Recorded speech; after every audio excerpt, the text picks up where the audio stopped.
This video is sponsored by Squarespace. Generation 8 gave us the Galar region and a slew of new Pokemon, all inspired by British things because Galar is basically Great Britain. But these Pokemon weren't just based on animals that happen to live there or things that happen to be popular there, but also really big and important British inventions. Throwing darts, boxing, punk rock, aircraft carriers, coal-powered steam engines. And now with Pokemon Scarlet and Violet coming out in about half a year, I wanted to make a predictions video of sorts about which Spanish inventions we might see Pokemon based on this time around, as we can clearly see that the Paldea region is inspired by the Iberian Peninsula, which today is Spain and Portugal. And also, when I say Spanish inventions, I do mean Spanish and Portuguese. And no disrespect to Portugal, but I feel like these games are going to do the same thing that they did with Galar. Galar, it's the island known as Great Britain, which is 3 countries, England, Scotland, and Wales. But in their interpretation, it's just England. It's like it's England and it took over the other 2. I have a feeling the same thing's gonna happen here. It's Spain, and maybe a little tiny sprinkling of Portugal. But anyway, what are some of Spain and Portugal's biggest inventions, and how can we Pokemonify them? I've teamed up with the Pokemon fan artist Dark and Windy to find out.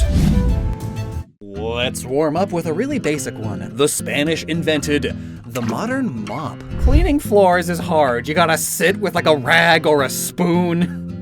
I meant to say sponge there, but spoon is funnier, I guess. Eventually people figured out if we put a stick on the rag, you don't have to be sitting on the floor to clean the floor, but it was still pretty inefficient. But then the 1960s came around, and this Spanish engineer invented the modern mop with attached bucket and mop squeezer. It's not the coolest invention ever, but certainly one that is used across the entire world. Janitors are extremely important for the continuation of our species, you see. For this, how about we take Cincino and give it a regional variant? After all, it's already a cleaning tool, it is a duster, and it's a chinchilla, which are from South America, which Spain had a lot to do with. So let's take Cincino and make it normal water type. Its fur is able to absorb so much water and icky stuff, and it can squeeze it out in concentrated blasts for attacks. But now then, for our first all-new Pokemon, one of the biggest world-changing things that was invented in this region is something I will be extremely surprised if Pokemon don't make a reference to. It's glasses. Yeah, glasses. It's the 9th century, and this one Muslim dude was busy being a medieval engineer, but his eyes started to suck as he aged, and so he decided to invent glasses. Well, not really glasses at first, but it was just the lens. He invented the reading stone. Strapping reading stones to your face is another story. But yes, even back then, glasses were associated with nerds, so we need a nerdy, all-seeing psychic type.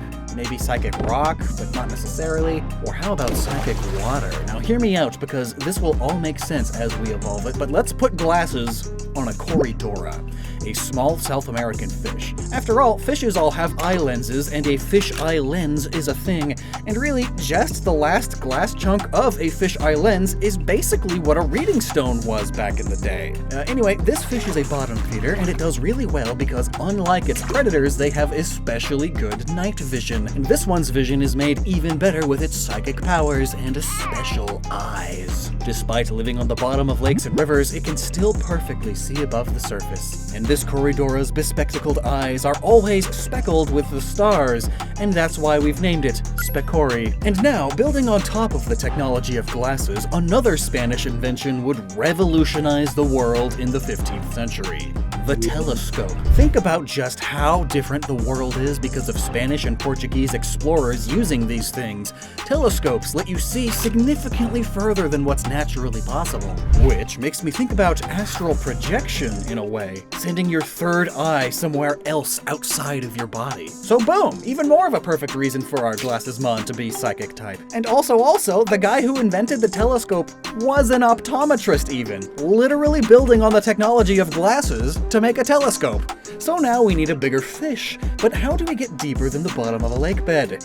Well, that's easy, the deep sea ocean. And we've got a pretty easy fish here, the aptly named telescope fish, which lives in oceans all over the world. Its eyes already are telescopes, and it's kinda cute, honestly, in a creepy sort of way, but I want the Pokemon to be more cute than creepy, but still have a bit of a creepy vibe. So, here we go. This is Telescar, mixing in the Spanish words for telescope and fishing, while also sounding a bit like star, because it too looks to the stars. And you can see a reflection of where it's sending its vision while astral projecting.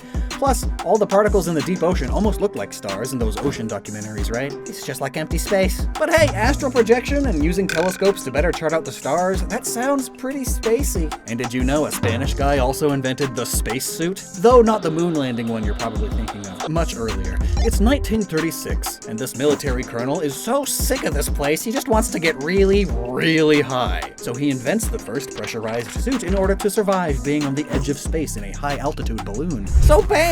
Next evolution was tired of just looking at the stars, and now wishes to reach for them. And using a combination of its psychic power to float in the air and having a now very intense enough body, it can survive on the edge of space. Sometimes it runs into Rayquaza. This is Galagic, from Magic, Galaxy, and Pelagic, which means open sea. And it's based on the barrel eye fish, another deep sea fish that lives in the deepest parts of the oceans around the world, including around Western Europe. The transparent part of its head almost resembles the helmets of modern astronaut suits already, and those odd blorbs inside its head, those are its eyes. And they are not only huge, but they are also in a fixed position looking straight up. This fish is always looking up to the stars. So the Mon should have something similar going on, and we can give it some scales that resemble spaceship or submarine windows, because the Spanish also invented the first powered submarine. Again, though, we want the actual Pokemon to be cute or cool looking, so bam. There you go, good enough. And its 4 even fins on the bottom are like the 4 legs on moonlanders. And what brings the whole idea of this line together is 2 more fun facts. One is that the guy who invented glasses also invented the planetarium. He built an accurate, for the time, mechanical model of the solar system. And the second fun fact is that modern planetariums project shows on the inside of a big dome, but in order for those projections to not look super warped, whatever they show has to be recorded on a fisheye lens, or at least have the fisheye lens effect added in editing software. So yeah, a psychic glasses fish turning into a spacesuit fish thing is actually perfect, especially for this region. But hey, here's another fun one. Did you know that the Portuguese actually invented tempura? You know, the staple food item found in almost every Japanese restaurant? Yeah, it's Portuguese. The name even comes from Latin tempora, which refers to times of fasting, especially when the Catholic Church decided that Catholics must go meatless, though they later declared that fish doesn't count as meat. But this works out super well as something I could totally see Game Freak doing, because the Portuguese invented tempura while in Nagasaki, Japan. I love fun food history like that, and I love today's sponsor, Squarespace, too. With Squarespace, you can make a fully working professional site with ease. Our own merch store is even Squarespace-based. Setting up online stores, causes, portfolios, resumes, or business presence is easy thanks to their best-in-class website templates. You don't need to know a thing about web design thanks to how easy they make it. You just swap text and images with your own or ones from their large library of pictures. So head to squarespace.com to start building a site, and when you're done, head to squarespace.com/LocksTheNoggin and use the code LocksTheNoggin to get 10% off of your first purchase of a website or domain. In the 16th century, Japan and Portugal interacted a lot, and it was the Portuguese, while in Japan, taking their own cooking techniques on local Japanese ingredients, and then bam! The tempura we know today was born. So we could totally go with a cute firebug-type tempura shrimp like Tembake, who was previously done by Dark and Windy. But here's another idea. To further link up with the whole meatless aspect of tempura, let's do a tempura vegetable. How about the patata de Galicia, a well-known variety of potato in Spain, with a unique flavor, supposedly. Tempura potatoes are thinly sliced, and the flaky breading can become crumbly, and those 2 facts together make me think of butterfly wings. So, mix in some Iberian butterflies, and here you go. It's a tempura butterfly with a tempura carrot body. How about the name Temporba, mixing tempura with borboleta, which is Portuguese for butterfly. And hey now, think about how important stringed instruments are to modern music, or really just music as a whole for like ever. Nobody knows exactly who invented the concept of stringed instruments because it goes back way before written history. But the modern acoustic guitar, with its iconic shape that perfectly reverberates sound waves to make it sound a lot better, yeah, it's Spanish too. The 1860s were probably just as wild as the 1960s when it came to guitar-based music, but now a problem arises. How do we do an acoustic guitar Pokemon without making it too similar to Toxtricity or Cricketune, or like, just a guitar with a face? Well, not to do just another fish named after the thing. But let's do another fish named after the thing. It happens to live right on the coast of Spain anyway. This is the guitar fish. It's called that because from the top it looks like a guitar, and it has little babies that look like little guitar picks. So how about a Pokemon based on one of these, but throw in some elements from the Wiro, which is this iconic instrument not invented by the Spanish, but rather one of their former colonies. And let's name it Rasguitar. The rolled R is important as rasguear is Spanish for strum. And the rolling R just sounds like a strumming guitar, does it not?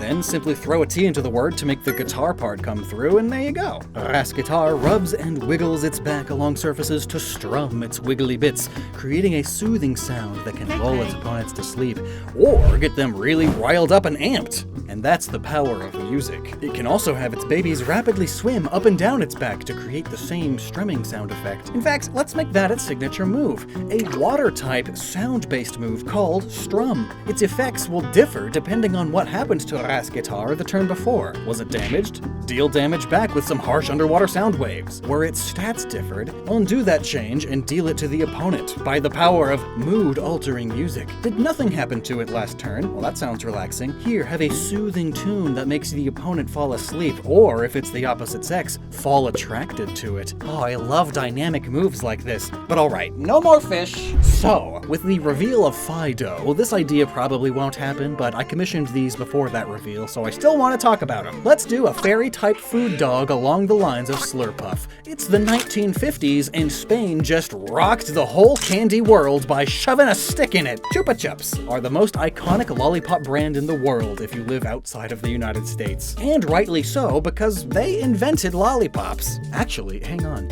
You lick lollipops, and there's also those swirly lollipops. I was going to say this is lollipop, but actually a regional Swirlix works brilliantly. Bam! It can appear as a regular lollipop, or swirl its liquor all around itself for protection, and then resemble those long, swirly lollipops. So the name Swirlix just works! Plus, Spain is right next to France, or Kalos, which is where Swirlix is from, so it's like you just cross one mountain chain, and yeah, very closely related animals. There you go. Ooh, but now, as a regional variant, what's the type difference? Oh gosh, I didn't think this far ahead.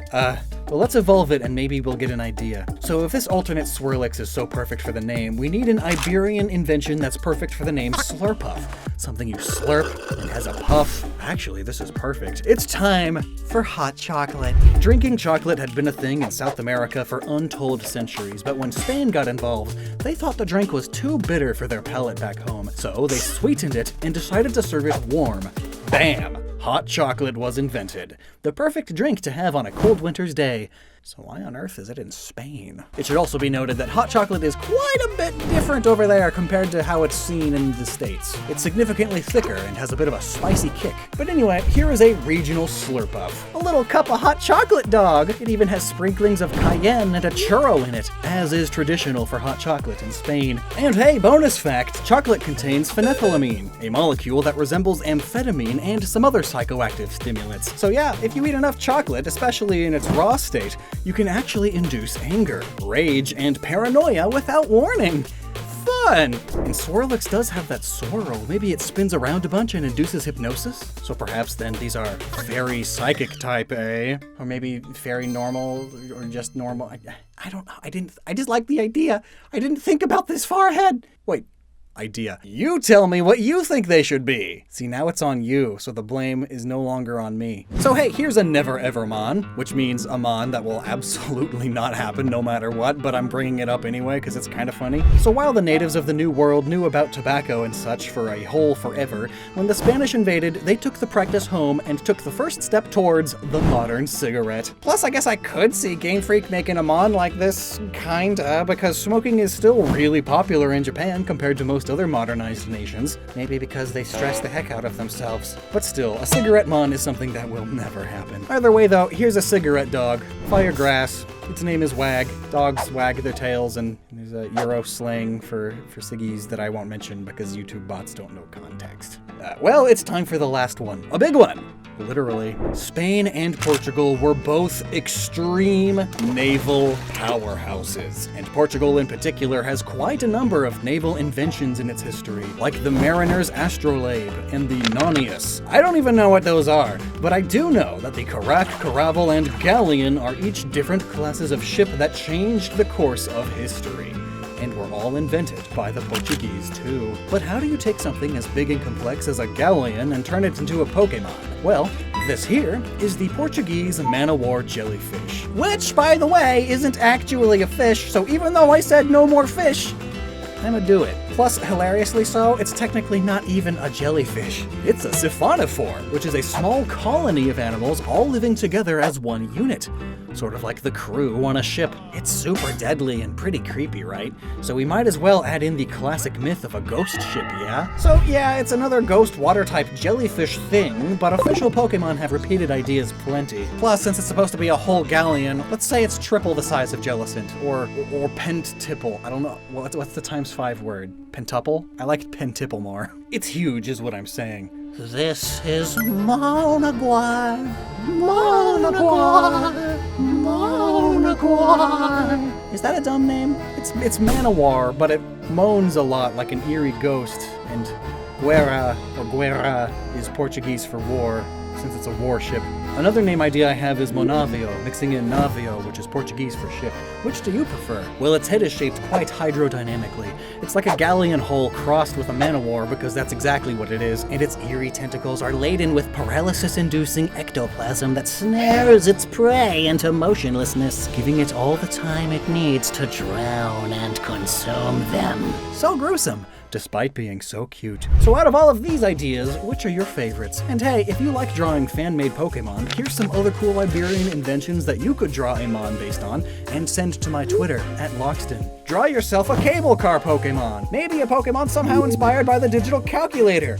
Foosball? Heck yeah, the Gregorian calendar! No idea how that would work. The stapler. That one's easy though, it's just the stapler is the mouth. There you go. Antiseptics! It's like Poison Fairy, because it's poison made to stop poison and germs. I'm sure you'll come up with something cool. Those should be fun. Well, until next time, never stop using your noggin, and thanks so much for watching.